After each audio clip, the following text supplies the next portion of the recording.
If I ask you what the best franchise in gaming is, chances are Legend of Zelda is going to come up in that conversation.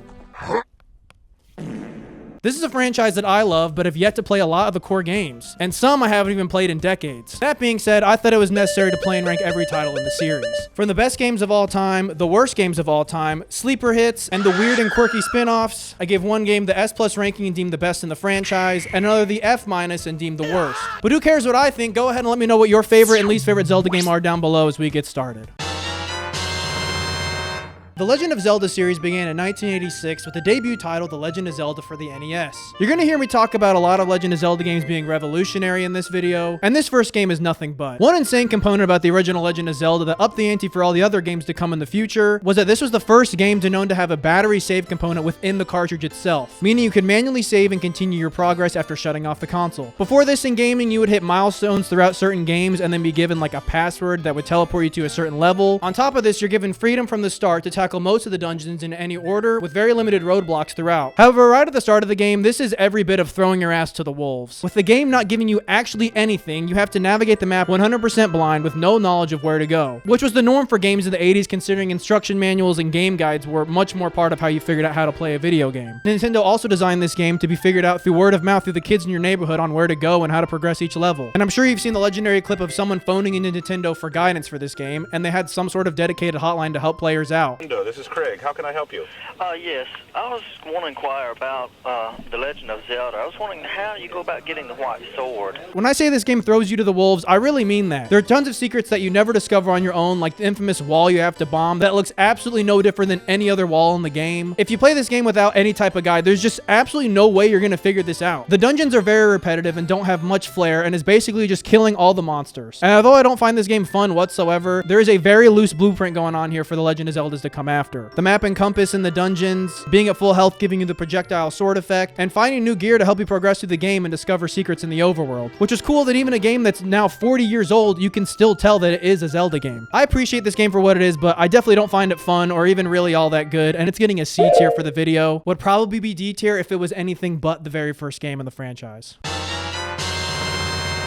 Zelda 2, The Adventure of Link, decided to experiment with what the original Zelda has created, now creating a Super Mario Bros. Hub world with some interactivity in it, and then when you do find a level, the game turns into a side-scrolling death sentence. Seriously, this is like the Mario Lost levels of the Legend of Zelda series. Every enemy, and also Link himself, just has an insanely unforgiving hitbox, the controls are not very fluid, and above all, if you die in this game, you get set back to the very fucking beginning. I'll come cleaner, I played this on an emulator, so I did have save states, but if you wanted to save back in the day, you had to have a second controller, and there was some jimmy rigging to be had, and the way you saved was by putting in a bunch of random like series of buttons that made no sense, and the game also did not tell you that, so that was kind of lame. I don't know, that just seems like a step back compared to the 1986 Legend of Zelda we got. I will give it credit, this game does have the Palace theme, which was one of my all-time favorite Zelda songs, which will later be worked into the temple map in Smash Bros. Melee. If you know, you know. And I'll give this game another pat in the back for having these RPG-esque elements that basically are non-existent in any other Zelda game. You level up and you get to increase your health or your attack power or defense, so that was pretty neat, but also kind of unnecessary. Overall, this game is objectively bad. This is going to be the first F tier.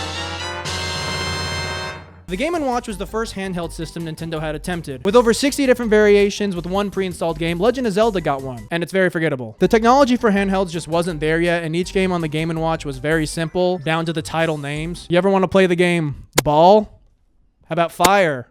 Judge? Or my favorite name, Octopus. Anyway, Zelda for Game & Watch is essentially a flash game with levels, but feels more like a high score game. It did get a re-release for the Game Boy Advance on the Game & Watch Gallery 4, so technically you can play this if you want to without having the little Game & Watch system. I'll cut it some slack because it's not near as frustrating as Zelda 2, and it's extremely restricting because it's a handheld in the late 80s. It is a D tier. Very rarely does Nintendo hand out their IPs and let somebody else piss on their own shit, and I think a lot of that has to do with the notorious PHILLIPS CDI Zelda games. Now, for simplicity's sake, I'm lumping all three titles into this segment: Link Faces of Evil, The Wand of Gamelon, and Zelda's Adventure. All you need to know is these games are trash, and they also do some really weird shit with the lore. For example, Rupees got retconned into rubies. That felt kind of offensive. You want it? It's yours, my friend. Right here. As long as you have enough rubies. There are guys over there. That's rubies. Hold up! I was unable to find a way to play Zelda's Adventure, but funny enough, Wand of Gamelon and Faces of Evil did get a fan-made remaster for whatever fucking reason. They did clean the game up a little bit, but you can only clean up shit so much. This is so just awful. Zelda's Adventure gives you the top-down experience, and the other two are the side-scrollers, and there's not much else to it. It's way more of a hassle to get this game up and running if you actually want to get the physical hardware. For the first time in channel history, we have a three-way tie for the objective worst games in a franchise, and those are these three Philips CDI games for the Legend of Zelda franchise. They are all three F- tier. Unlike the last few games we've talked about, there are still some really good games to play. And today, a new genre has emerged known as the collection RPG, which allows you to assemble a team of dozens, hundreds, or even thousands of characters to face off in PvE or PvP experiences. One of which being today's sponsor, Raid Shadow Legends. Available on PC or mobile, Raid offers over 1,000 champions to choose from, each with their own playstyle and abilities, allowing you to play how you want to with endless combinations in the combat. This makes the game insanely replayable, which is complemented well by the progression, allowing you to upgrade your existing champions or unlock new ones at a reasonable rate, to then test and modify your lineup to see how it fares against other players, with the solid coat of paint on the graphics department as well. But my personal favorite aspect has to be the PvE campaigns. Not only does this let you level up at a pretty reasonable rate starting out, but does a good job teaching you how to play the game without the intimidation of playing against other players who may be a little more experienced. And as your personal collection and experience grows, so does the depth and the strategy behind this game. And if you scan the QR code on screen right now or click the link in the description, you'll start off with legendary champion Wythir the Crowned. And then at just level 10, you'll get another epic champion being Tagoar. And if that wasn't enough, you get to choose one of 4 other legendary champions for free using one of the codes on screen right now. But if I were you, I would use code KITTYCUT for Cheshire Cat for that insane base attack starting out. Once again, be sure to use my link to get all these insane bonuses. And thanks to Raid Shadow Legends for sponsoring this video.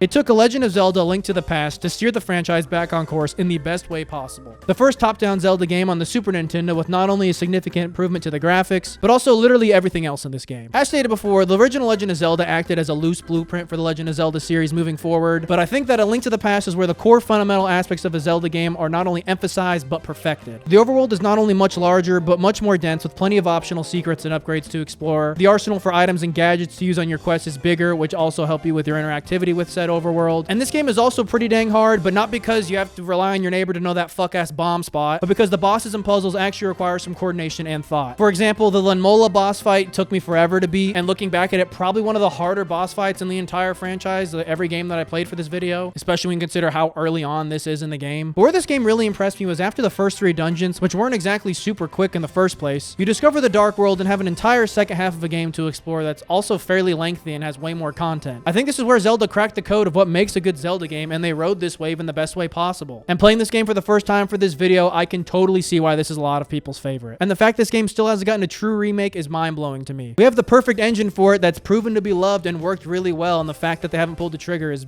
crazy. This is the perfect example of the best possible game you could make in 1991, considering what the technology was capable of. I do think there is a better way to play this game, not in the form of a remake, and we'll get to that much later in the video. And for that, this game will get an A tier. To ride the coattails of the immense success from A Link to the Past, Nintendo wanted to leverage an obscure and lesser-known peripheral for the Super Famicom, aka Japan's Super Nintendo. That being the Satellaview, which ran for an additional $200 for your Super Famicom. This was capable of tapping into a satellite connection from your SNES to receive transmissions beyond gaming, such as music, magazines, and news. However, there still was an emphasis on gaming with this device. As a matter of fact, there was an entire reskin of the original Legend of Zelda that let you play as your Satellaview avatar instead of Link, and during certain broadcast hours also mix up the dungeon placement. But what we're here for is Legend of Zelda and the Ancient Stone Tablets, a direct sequel to A Link to the Past that literally nobody knows about. Also letting you play as your avatar instead of Link. You play on the same engine as A Link to the Past, with a similar map, setting, and even boss fights. Now, I didn't play this game because you had certain broadcast hours in which you could play it. We'll talk about that later in just a second. However, fans have actually decompiled and restored the game if you want to jump through some hoops, but its original way of playing is absolutely nowhere to be found. As a matter of fact, you could only play this game during certain broadcast hours that were like 1 to 2 hour increments, and it was like every other week or something. I think it totaled up to around 8 sessions that this game was even available for. If you actually had to play this game in its original format, I would love to hear your experience down below, because if you missed that window, you could never play it again, and it was simply lost to time. Insanely ambitious and borderline ahead of its time concept that sort of ended up backfiring. This game is unplayable. The Game Boy would get a dedicated Zelda entry with Link's Awakening, the first game to take on the dream sequence subgenre, which would be a reoccurring thing for Zelda. And this game is also a really good example of a Zelda game that totally stands on its own with its narrative, with basically, you don't have to know anything about Zelda to appreciate basically everything that's going on in this game. Taking you to a distant island with no familiar face from the franchise this far, where your only goal is to escape, and your means to escape is to collect 8 instruments to play together to wake the windfish. One thing that stood out to me and most people playing this game is that A lot of the enemies are just enemies from Mario. You got the Chain Chomp, Shy Guys, Mario and Luigi doppelgangers. This game also had some more lighthearted and whimsical elements to it, like the narrator having a little more of a personality and breaking the fourth wall here and there. Going so far to insinuate a relationship between Link and Marin.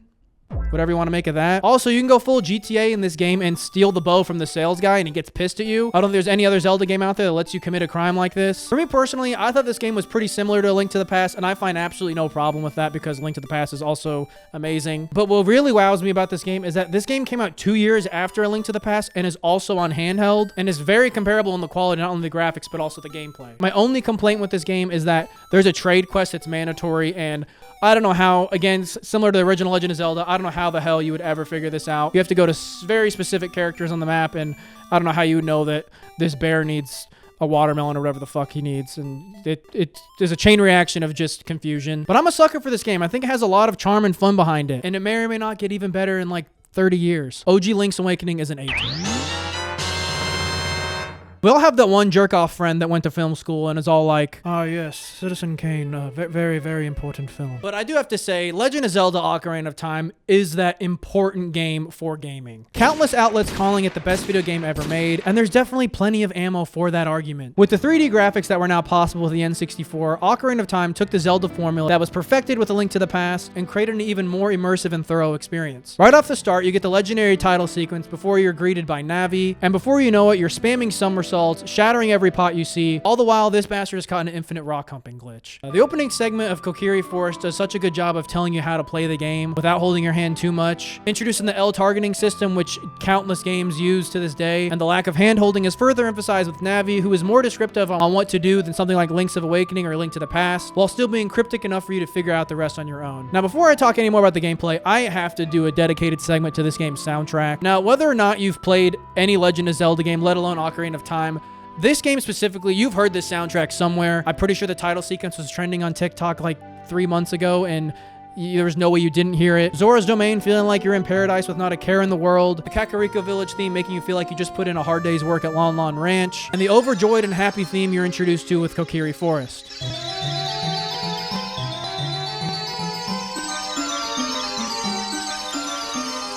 Anyways, back to the meat and potatoes of this game. Like I said, with the 3D graphics, you get a much more immersive experience, and every dungeon really feels unique to each other, which couldn't always be said about Zelda games before this. While talking about dungeons, we have to emphasize that this is probably one of the best lineups for dungeons in the series, for the most part. Specifically, the Forest Temple is an all-timer that will never get old and beloved by everyone, myself included. Then you have the Spirit Temple, Fire Temple, Deku Tree, and dare I say, I'm a defender of King Jabu Jabu's belly. But it is definitely not all sunny skies and rainbows when it comes to dungeons. I'll go ahead and tell you, the Water Temple actually is as bad as everybody says it is. For this playthrough, I straight up watched the guide the whole way and just copied every single action because you will be left with a sour taste in your mouth if you just raw dog this dungeon. It is not enjoyable at all. You'll also be spamming the pause button and putting on the iron boots every 3 seconds. I think each region feels different from each other, not only in the climate and its inhabitants, but the overall vibe. And I think circling back to the soundtrack has a lot to do with that too. You have an elite lineup of characters in this game. The Great Fairies always seem to be the ones that are on screen whenever your parents walk in and you have to explain why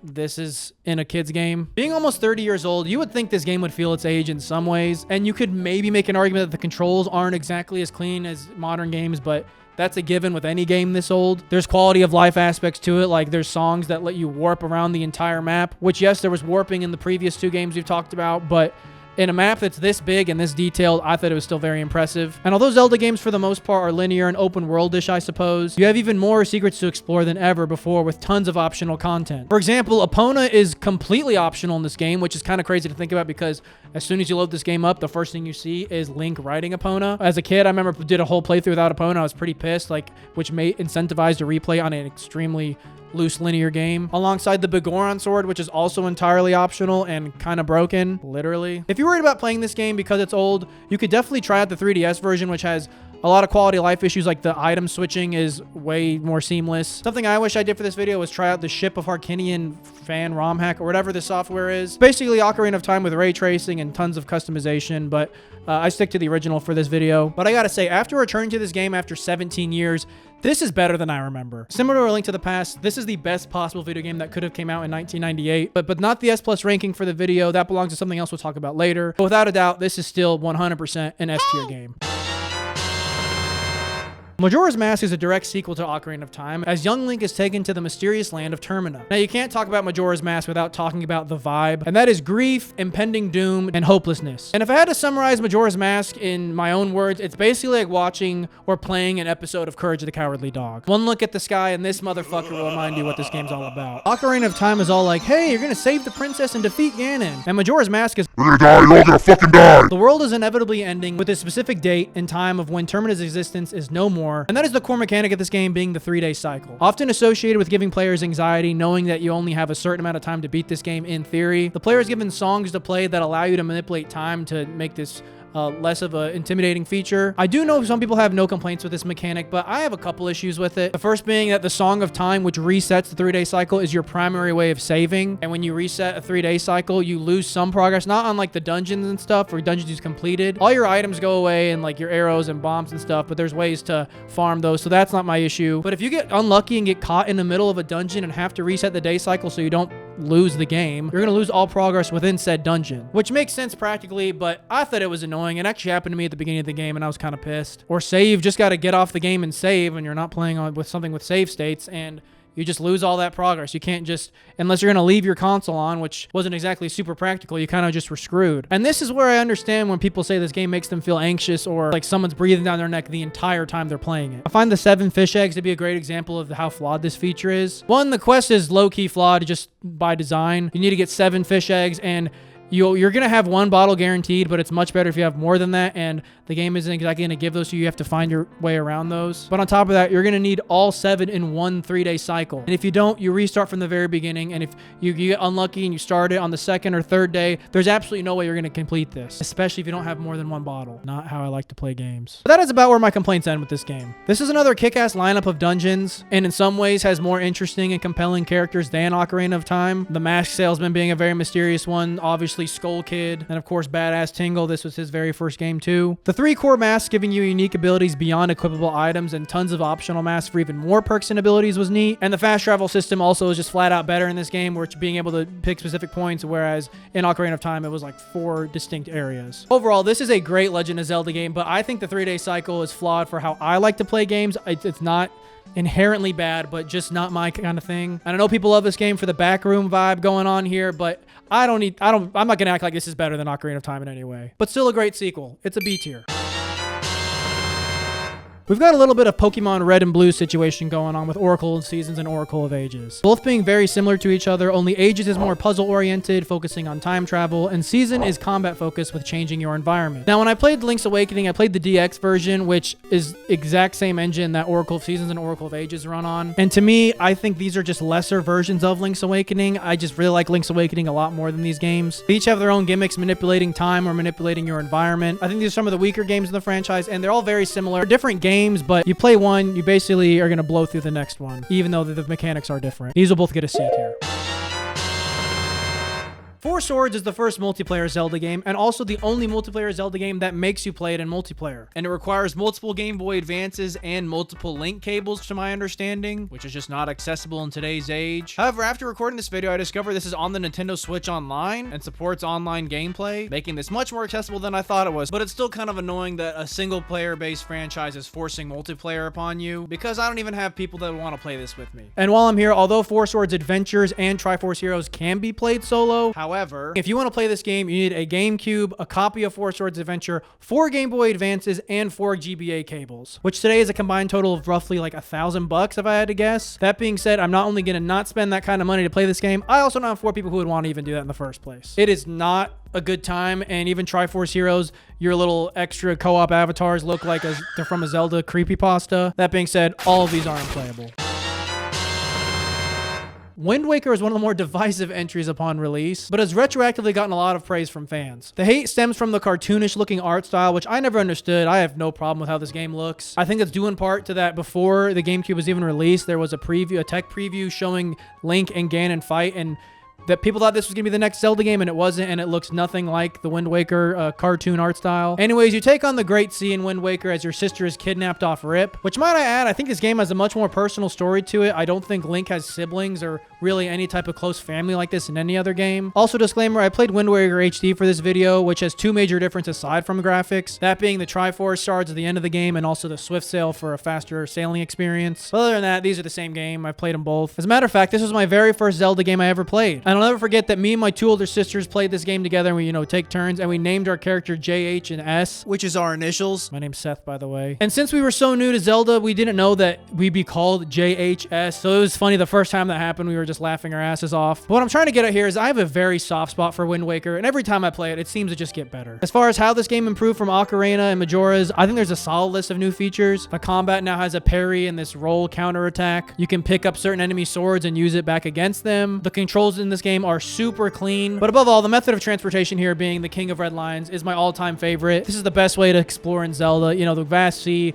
just stopping at every island and checking out what's going on. Even if the non-main islands don't have too much going on, they're still, the exploration was just top tier. Sailing around gave you the most natural method of poking around because it's hard to ignore land masses you're passing and see what they have to offer. Whether it's a heart piece, rupees, or a great fairy fountain. Speaking of which, this game has non-sexualized fairies, beast. Also, when you catch fairies in this game, they look sad and miserable like you're about to eat them, which I guess technically you are. The dungeons are okay. I don't think there's any crazy bangers in this. I'd call the Temple of Gods and the Forest Temple probably my two favorite that stand out. The grappling hook was another fun gadget that makes this game also feel a little more cinematic. And the Forsaken Fortress being the stealth segment that had been in Zelda before, but not to this caliber, was also nice. It also really freaked me out as a kid. I think Wind Waker just went balls to the wall with the sailing aspect. And even if you don't do much poking around, towards the end of the game, you have the Triforce Shards quest that basically makes you sail the entire map, and you're gonna explore this map whether you like it or not at some point. Ironically, the Triforce Shard quest is the worst part of the game, most people would say, and I can totally see that. Especially in the original, it's kind of just ridiculous. Again, you're gonna have to do a lot of guide watching. In Wind Waker HD, they made it much more seamless. And as you play the game more, you'll kit out the King of Red Lions with the grappling hook for treasure hunting and then bombs for combat, which in each segment you'll find this fish dude, and if you feed him, he'll tell you a secret about which quadrant you're in. In the very first video on this channel, I lumped Wind Waker HD as one of the only 10 out of 10 games in existence, and although I still believe in that, I've since discovered another game that has taken the spot of a better Zelda game, and we'll talk about that later. But without a doubt, Wind Waker will never not be an S tier game. Just like in my Resident Evil video,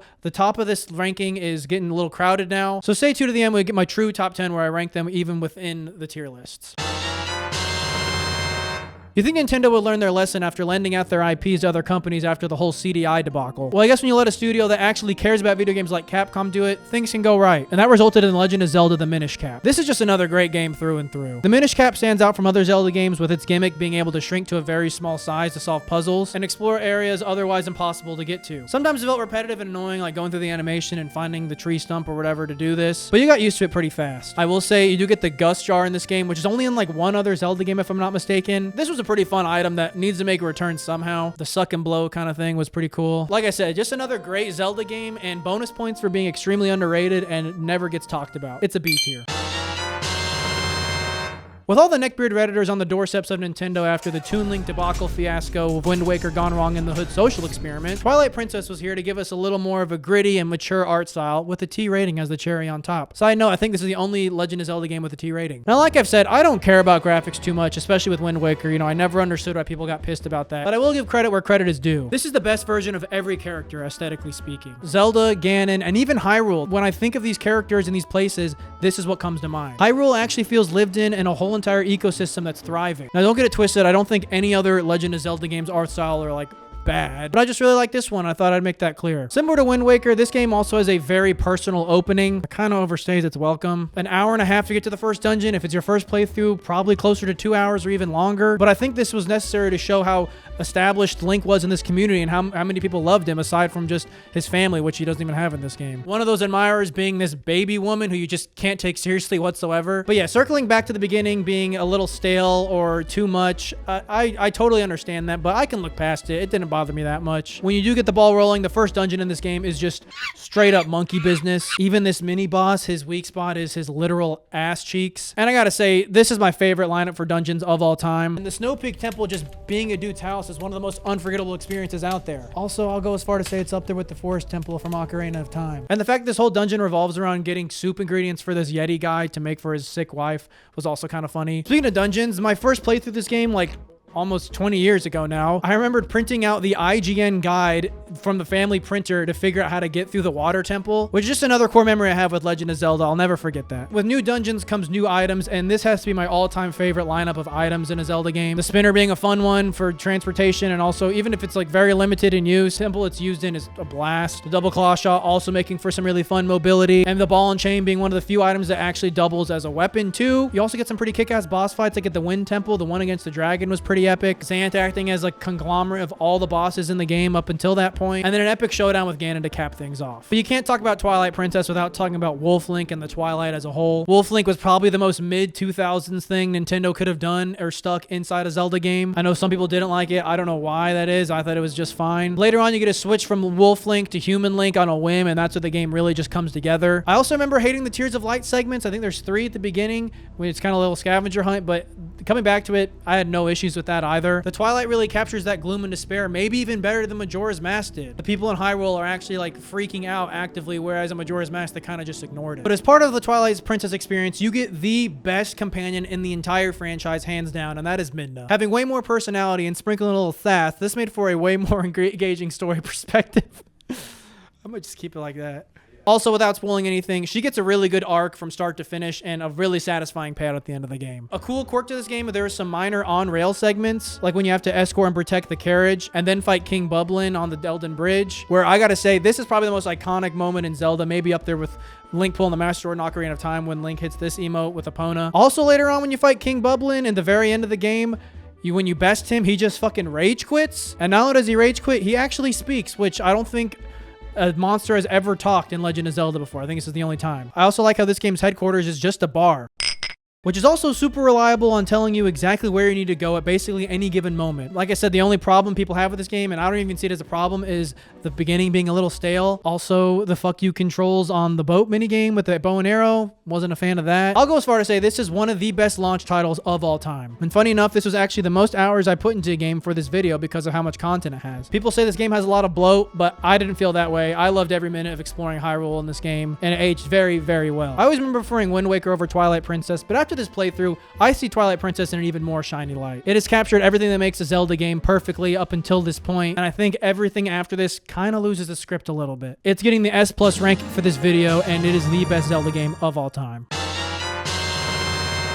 Phantom Hourglass is the first DS installment, and per usual, since DS games are near impossible to capture footage for it without emulating, none of the footage you're going to see is mine, but I did play this game. Playing it as a kid was great, and I think it actually is better than people give credit for. Taking on stylus-based controls, which many people hated, I actually liked it for what it was. I thought the use of gadgets and combat with the sword was pretty creative, and although sometimes your finger would get a little sore, I thought it worked well. It doubles with being able to write on your map secrets and treasure spots on the sea, which I thought was a huge missed opportunity with the Wind Waker HD remake. I thought they should have let you on the gamepad scribble on the screen. There's even a part where you fold the DS in on itself and it acts as a stamp to your map. Also really cool. But this game does suffer from a huge issue, and that is the reoccurring Temple of the Ocean King. Backtracking within a Zelda dungeon is nothing new to Zelda, but backtracking to the same dungeon over and over again is ridiculous. And you clear out the first part of it, and you do something, you go back, clear out the first part again, and then progress a little bit more until you clear out the whole dungeon. That's like the whole game. You do this like 4 or 5 or even 6 times. I can't remember. It is totally redundant. There's also like this time limit. It's just bad. I totally understand why people don't like it. But hey, we can sail the open seas again, and this time there's full ship customization, which I really enjoyed. And there's tons of ship parts to collect, and you get set bonuses for having the same set all at once. But you are limited in the travel with just routes. You just kind of draw where you want to go. You don't have really any free control in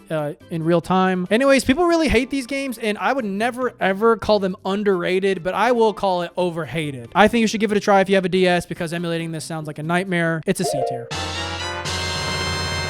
Link's crossbow training was bundled in with the Wii Zapper. For those that don't know what the Wii Zapper was, it's one of those bullshit Nintendo peripherals that don't add any buttons to your controller. It's literally just a stencil. The most famous one's probably the Mario Kart steering wheel, although the marketing would make you think you're getting some insanely enhanced experience. Well, I actually really wanted this, so I had this as a kid. I got the Wii Zapper with Link's crossbow training, so this is my second time playing it. Using Twilight Princess assets, you play through levels, some on rails and some with the free roam, where you try to get your high score in a light gun arcade cabinet gameplay style. I mean, it is what it advertised, and there's even a couple boss fights here and there, so for being, I think, $20 and you get the Zapper, I guess it's okay value. You can beat this whole game in 45 minutes, and unless you really just want to go crazy on the high scores, it's not really replayable. It's just an excuse to sell something you can 3D print at home. It's a D tier.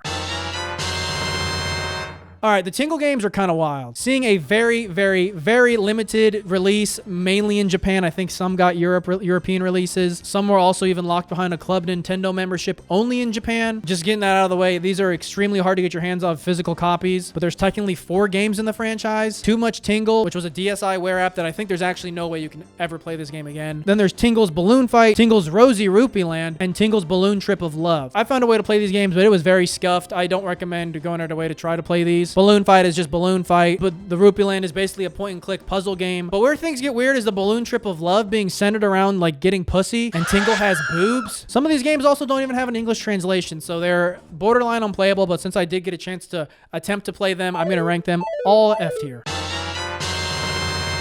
Spirit Tracks is another DS title that runs off the same engine as Phantom Hourglass, only this time you're a fucking train conductor for some reason. I'm happy to see another DS title made this way because, as I stated before, I liked Phantom Hourglass for what it was. I don't have strong opinions on Spirit Tracks, whether it's better or worse than Phantom Hourglass. I think they're, at the very least, just comparable video games. If you like Phantom Hourglass, you'll definitely like Spirit Tracks. It's getting the same rank, C tier.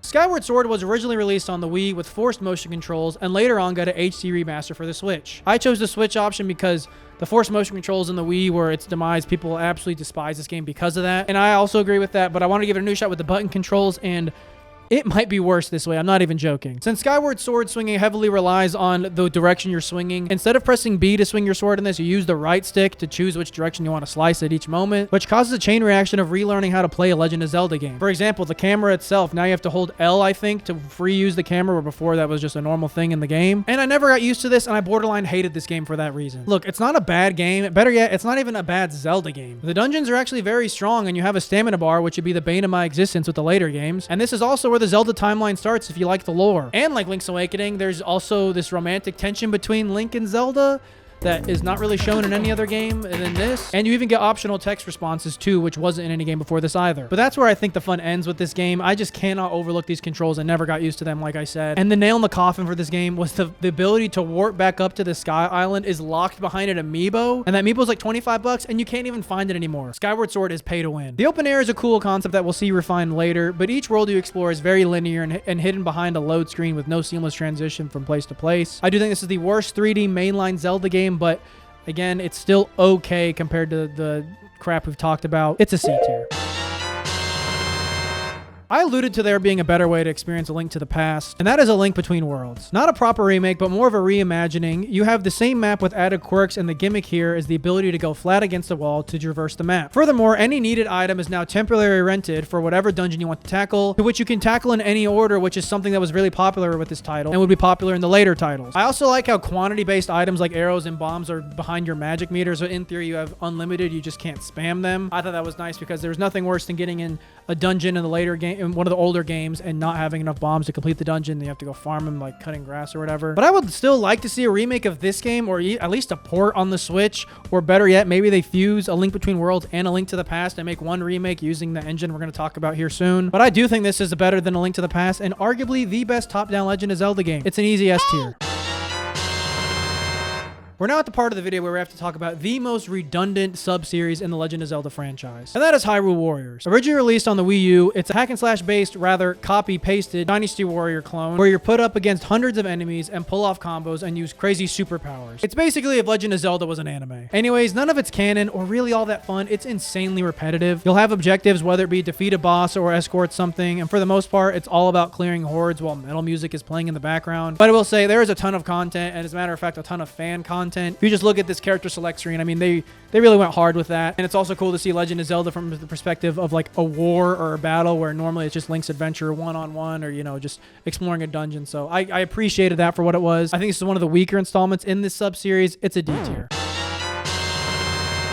Hyrule's Warrior Legends is a 3DS title that plays very similar to the original Hyrule Warriors, but holy shit, this game is actually so hard to play because of how poorly it runs. I ran into so many stutters. I was playing this on my 3DS, and I'll show you my footage from my phone, which isn't going to do much justice. It's going to look terrible either way, but it is super laggy, and in a game where there's a bunch of stuff going on the screen, it does not translate well for the gameplay. Don't even bother. I don't even know how they released this game. It's an F tier. It's Picross on the 3DS. D tier. Breath of the Wild is the game that has reinvented the Zelda series forever. While mostly being praised, there are a handful of people who miss their traditional Zelda game, and I am definitely one of those people. Now, what did Breath of the Wild do to lose the identity of a Zelda game? There's no gadgets or items. Utility pieces are now replaced with runes, which are used to solve puzzles. And one of my favorite things about Zelda was starting a dungeon without the needed item, and then you get that needed item, and then it not only lets you finish the dungeon, but when you go back to the overworld, you'll see, you know, maybe a crack in the wall. It's like, oh, I just got this bomb. Let's go see what this is all about. And that whole element is removed with Breath of the Wild. While we're talking about dungeons, there are no dungeons in this game. Instead, we get the divine beasts, which were kind of mid. I think a lot of people actually agree with me on that. You complete them in like 20 minutes or so, and there's a really mid boss fight after each one, which we'll talk about later. You do get like a superpower from one of the sages, which is cool. Rivali's Gale kind of breaks the game and lets you go wherever you want, like super early in the game. The shrines kind of outweigh how lacking the dungeons are, with 120 of them. Some of them are very simple. Some of them are much more complex or kind of gimmicky. This, we're going to use those runes or abilities in tandem with each other to figure out puzzles, which these puzzles are very open-ended solutions. You can cheese the hell out of it, and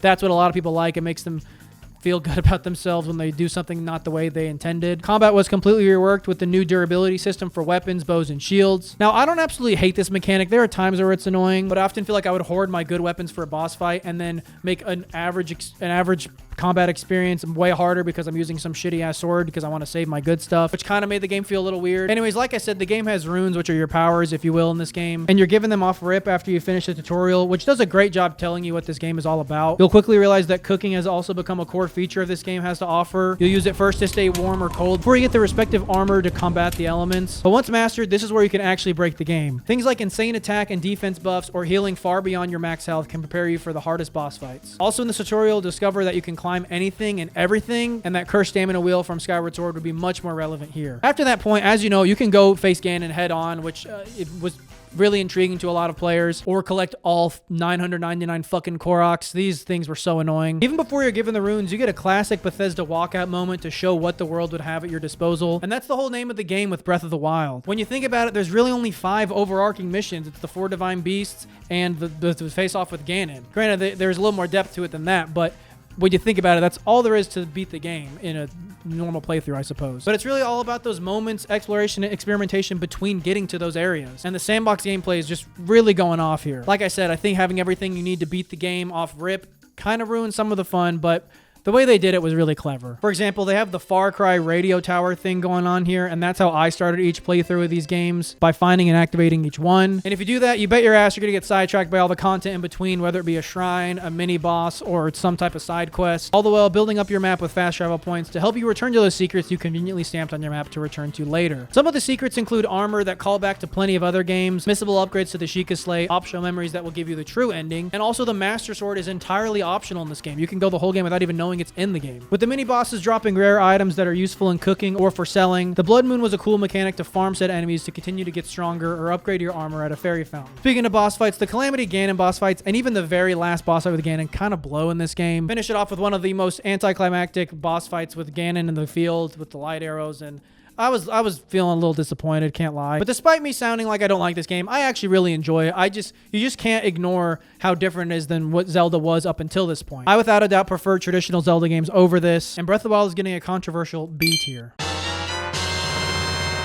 Cadence of Hyrule is a rhythm-based combat game spin-off title. And look, for $20, this game's fine. It's kind of like a Hyrule Warrior situation going on here, where someone had an idea and they didn't want to make original characters. They're like, let's just throw on some IP, and somehow Legend of Zelda was the lucky contestant winner. You dodge, move, and attack on beat as you progress through the world. It's good to be on the Switch specifically because it's a great playing it on the go or just in your bed when you're going to sleep, something like that. But you're not missing out on much. This is a D tier. Now we've circled back to the Link's Awakening remake that I've been really excited to talk about. With a brand new engine and art style that people have since called the Toy Link. Since I'd never played Link's Awakening original before this, I was pretty surprised to see how faithful this game is despite looking completely different. I loved OG Link's Awakening, but I think I like the remake even more. I think this engine is great and extremely fluid, and an engine I wouldn't mind for future top-down games moving forward. Not only is the music and visuals remade from the ground up, but with the Switch offering more controls and computing power, there's quality of life improvements like binding of certain items to buttons being seamless, and a lot of less menu navigation. This obviously makes for a much better experience, and I will go as far to say that this is, if you want to get into top-down Zelda games, if you've only played the 3D games, I think this is a great starting point. Hands down, S tier. So here we have the sequel to Hyrule Warriors in another non-canon Zelda story that takes place in the Breath of the Wild setting. I totally understand why Breath of the Wild would be the setting for choice here. It makes total sense. Breath of the Wild was such a phenomenon that everybody loved, so yeah, they're gonna milk it for what it is. But hey, I still don't enjoy these games. I will say this one's considerably more fun than the original, and I think it's a lot more fluid. There's more combos, lots of characters, you know, same thing going on here. Where I have my biggest problem is that I bought the next game, Age of Imprisonment, for $70, and the whole time I'm playing this game, I'm just like, this is not a $70 game, and Age of Calamity is not a $60 game. They're so similar to me, and I'm gonna lump both of them here together because how annoying and like disrespected I felt as a consumer. They even found a way to shoehorn the Koroks in this game. Again, not bad, but I'm not gonna act like these games even hold a candle to any mainline Zelda game. These will go at the very, very, very depths of C tier.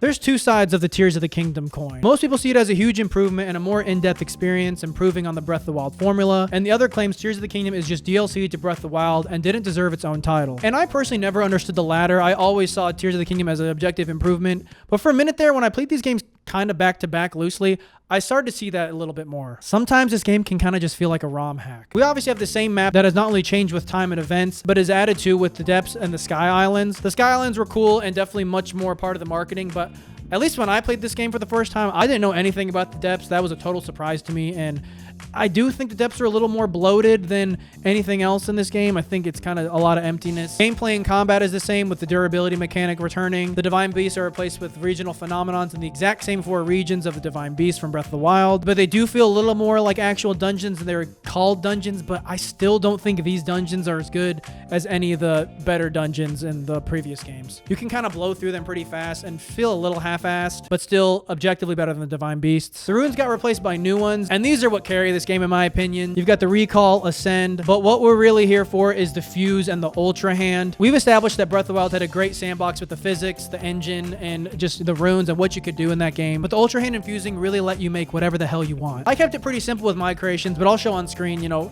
the fucking AC-130s and the Korok Death Chambers and the expressive art projects behind me. I know the people who are on some fuck shit with the redstone in Minecraft back in the day had an absolute field day with Tears of the Kingdom. Basically, this is Legend of Zelda nuts and bolts. The fuse would be a big part of the combat, and every material in the game has a fuse power which buffs your melee or even gives it a new ability. Same goes for shields and most notably arrows, which allow for some really crazy interactions. I actually really like this because now you can take those shitty weapons that you're hoarding and just fuse something powerful to it, or like mid-powerful, so you can make any mid or bad weapon good. I do wish they made this a little more seamless, like a quick fuse option, because they kind of have that with the arrows but not with the shield or the sword. I will say, talking about runes, I think there was a huge missed opportunity with maybe after you 100% the game or you beat the game, you get all the runes from Breath of the Wild too. I don't know why they didn't do that. I thought they should have at least, or maybe, you know what, give it to us behind a paywall, do some DLC. I'll fork over some change for that. Another point this game excels in is its boss fights. I'll rip the band-aid off and say that every boss fight in this game is better than basically any boss fight in Breath of the Wild. Golgara is an all-timer. The Gleeoks, but also the Ganon boss fight might be the best in the series. It's like 4 phases, and I'm going to do another spoiler alert here, give you like a couple seconds to fast forward to wherever I have it. But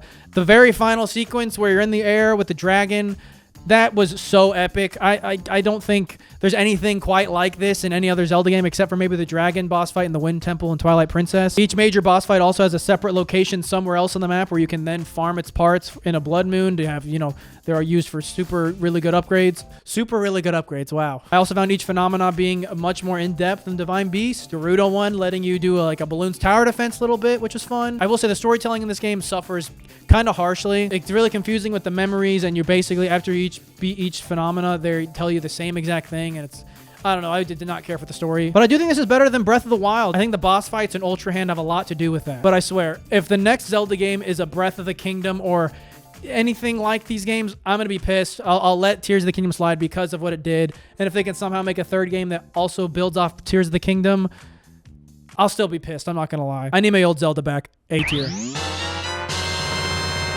Echoes of Wisdom was the first Zelda game to let you play as Zelda. No, We don't talk about that one. Using the same engine from Link's Awakening, the whole gimmick here is that she uses a wand to harvest the echoes of items to then use at her leisure to traverse Hyrule. She's framed in this Mario, Sunshine, Bowser Jr. kind of situation going on and seen as a public enemy to Hyrule, where she's trying to clear her name. This game too had its own Bethesda walkout. I don't know why, because it's not like it has anything close to the amount of content as Breath of the Wild, but there still is a lot of side quests here. I want to focus on the game's gameplay with the echoes. I was really weary getting into this game because it's kind of like a simulated auto battler kind of thing where you summon things and they just kind of fight. This game, like Breath of the Wild and Tears of the Kingdom, has so many solutions to its puzzles because basically every item, including enemies in the game, is, you know, harvestable and you can use them. And as you get further in the game, you get some really fun echoes. The spinning tile kind of breaks the game because if you're smart enough to grab onto it, you can fly across horizontally like very far, which is useful for cheesing dungeons. The water blocks also just let you swim through and across things that you, I don't know. Again, I don't know if they meant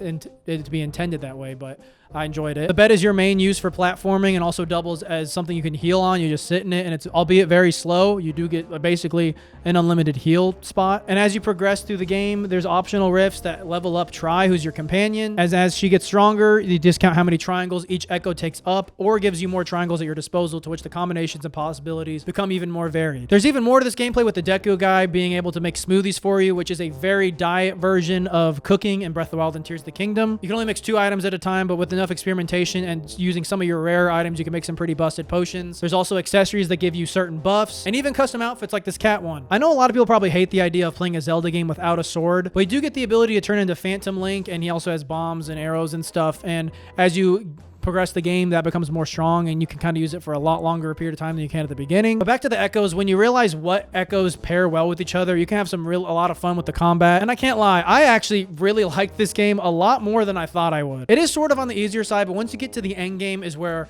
things get pretty difficult. Specifically the very last boss fight is actually like so much harder than anything else in this game. But the open-ended puzzle solution shines really well here and lets you play how you want to with several solutions to each puzzle. And a lot of times you can kind of like brute force your way through some of these dungeons. And dare I say it, if you catch me on the right day, I might tell you that this is my favorite top-down Zelda game. Easy S tier. Well, here's my list, everybody. I want to know what you guys think. I know you really hate that one right there. That one's pissing you off and I don't really care. Also, while we're here, here's my objective top 10.